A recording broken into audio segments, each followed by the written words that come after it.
Assalamualaikum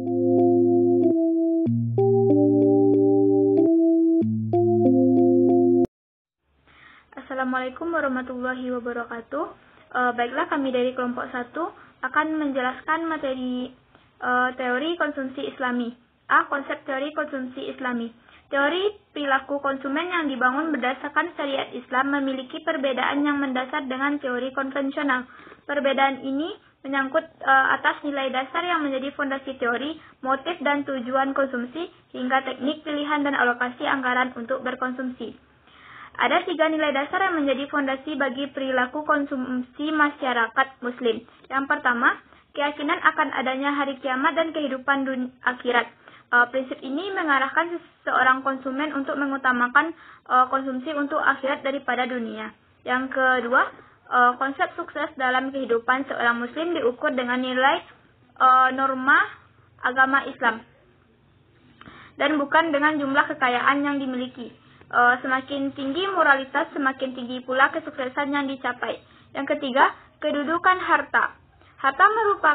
Kedudukan harta merupakan anugerah Allah Subhanahu wa taala. Harta merupakan alat untuk mencapai tujuan hidup jika diusahakan dan dimanfaatkan dengan benar. Saya Iqbal Fadi akan melanjutkan pembahasan, yaitu bagian B, landasan teoritis dan filosofis perilaku konsumsi dalam Islam, yaitu yang pertama teori nilai guna dan hubungannya dengan teori maslahah. Di dalam teori ekonomi, kepuasan seseorang dalam konsumsi suatu barang dinamakan utility atau nilai guna. Dalam ekonomi Islam, kepuasan dikenal dengan maslahah, dengan pengertian terpenuhi kebutuhan baik bersifat fisik maupun spiritual.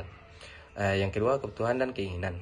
Keinginan adalah sesuatu yang terkait dengan harta atau harapan seseorang. Jika dipenuhi, belum tentu meningkatkan kesempurnaan fungsi manusia ataupun sesuatu.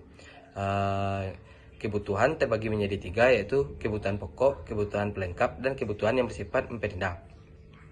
Yang ketiga, norma dan etika dalam konsumsi. Ini terbagi menjadi 5, yaitu seimbang dalam konsumsi, membelanjakan harta dan dalam bentuk yang dihalalkan, dan yang ketiga, larangan bersifat royal dan sia-sia. Yang keempat, menafkahkan harta dalam kebaikan dan menjauhi sifat kikir. Yang kelima, menghindari tindakan mubazir. Baiklah, saya Dito Prayoga, NIM 3219230, akan melanjutkan review materi kami, yaitu pada bagian 4, konsumen Muslim sebagai Islamic man. Islamic man dianggap perilakunya rasional Islam jika konsisten dengan prinsip-prinsip Islam yang termanifestasikan dari sifat-sifat ibadur rahman yang bertujuan untuk menciptakan masyarakat yang seimbang. Yang poin kelima, prinsip perilaku konsumsi dalam Islam. Kegiatan konsumsi dalam Islam dikendalikan oleh 5 prinsip, yaitu yang pertama, prinsip keadilan. Yang kedua, prinsip kebersihan. Yang ketiga, prinsip kesederhanaan. Yang keempat, prinsip kemurahan hati. Dan yang kelima, prinsip moralitas. Sekian review materi diri saya. Baiklah, saya Farah Rahmawati, NIM 3219244, akan melanjutkan presentasi selanjutnya, yaitu tentang konsep final spending. Dalam konsep Islam, konsumsi intertemporal merupakan pendapatan yang dimiliki tidak hanya dibelanjakan untuk hal-hal yang sifatnya konsumtif, namun ada pendapatan yang dibelanjakan untuk perjuangan di jalan Allah, atau lebih dikenal dengan infak. Final spending adalah konsumsi dan infak seorang muslim, yaitu konsumsi yang berorientasikan duniawi untuk menjaga berbagai macam kebutuhan daruriyat. Atau bisa dikatakan final spending ini merupakan konsumsi yang dibelanjakan untuk keperluan konsumtif ditambah dengan pembelanjaan untuk infak, sehingga final spending merupakan pembelanjaan akhir seorang konsumen muslim.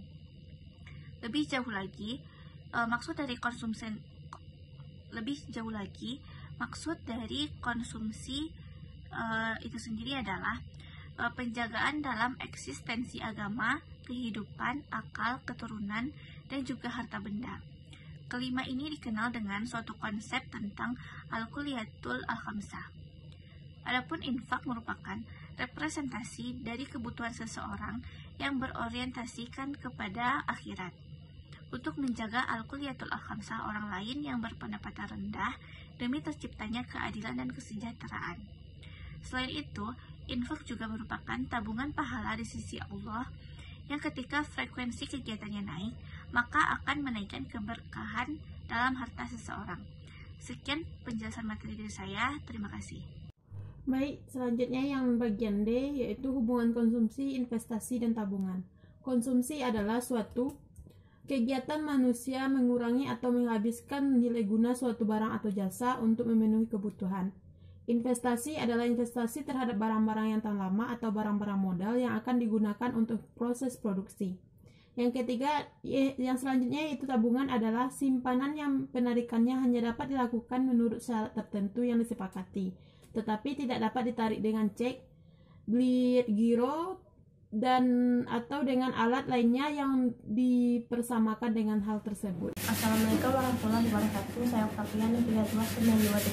Bagaimana akan melanjutkan pembahasan materi yaitu poin D, hubungan konsumsi, investasi, dan tabungan.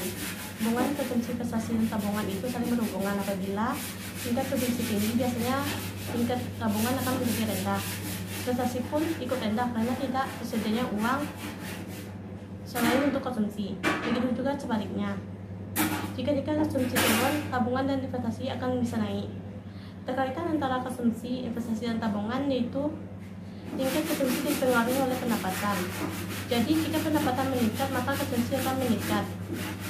Dan jika tingkat konsumsi telah terpenuhi, maka sisanya dapat mempengaruhi nilai yang akan ditabung.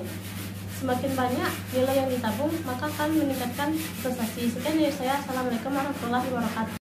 Perbedaan konsep teori konsumsi konvensional dan konsumsi Islam. Teori perilaku konsumsi konvensional lebih mementingkan keinginan daripada kebutuhan, sedangkan dalam teori perilaku konsumsi Muslim lebih mementingkan kebutuhan daripada keinginan. Perilaku konsumsi ditentukan oleh tingkat kepuasan atau utility.